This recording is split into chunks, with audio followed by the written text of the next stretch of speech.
Malabo, capitale équato-guinéenne, a accueilli ce samedi 7 juin 2025 le 26e sommet ordinaire des chefs d'État et de gouvernement de la Communauté économique des États de l'Afrique centrale, avec une dizaine de chefs d'État qui ont fait le déplacement à la capitale équato-guinéenne.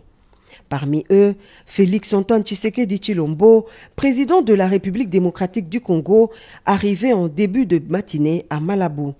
À sa descente d'avion, le chef de l'État congolais a été accueilli par le Premier ministre équato-guinéen, suivi d'un comité restreint des officiels congolais composé du haut représentant du chef de l'État, du ministre de la coopération régionale, de la vice-ministre aux Affaires étrangères, de la conseillère principale du chef de l'État en charge de la diplomatie, ainsi que de l'ambassadrice congolaise en poste à Malabo. Malgré l'averse qui a arrosé la capitale guinéenne ce samedi matin, la communauté congolaise de Malabo était également présente à l'aéroport pour un moment de communion avec le président de la République.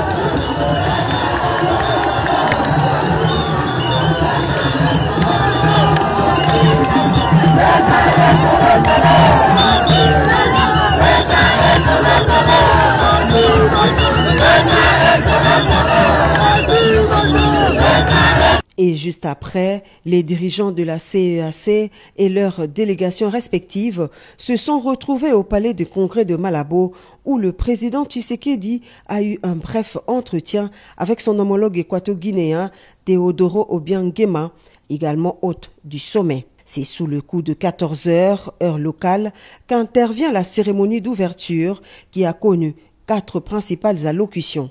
D'abord, le secrétaire général en Afrique centrale et chef de bureau régional des Nations Unies pour l'Afrique centrale, suivi du président de la Commission de l'Union africaine, puis celle du président de la Commission de la CEAC, Obiang Nguema Mbasogo, président de la Guinée équatoriale, également président en exercice de la CEAC.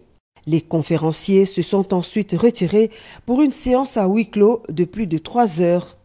Ce sommet, considéré comme l'organe suprême de pilotage politique de l'intégration régionale, se tient sous le thème « Consolider les acquis de la réforme de la CEAC pour accélérer l'intégration régionale et la construction d'une communauté de destin en Afrique centrale ».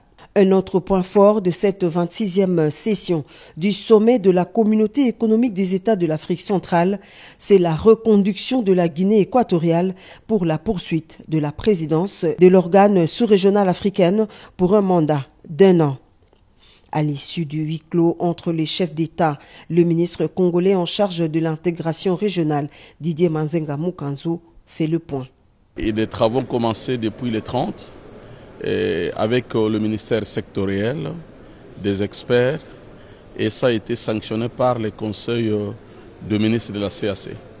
À ce qui concerne la passation ou bien la présence en exercice dont le Rwanda devrait exercer, nous, la République démocratique du Congo, nous sommes opposés.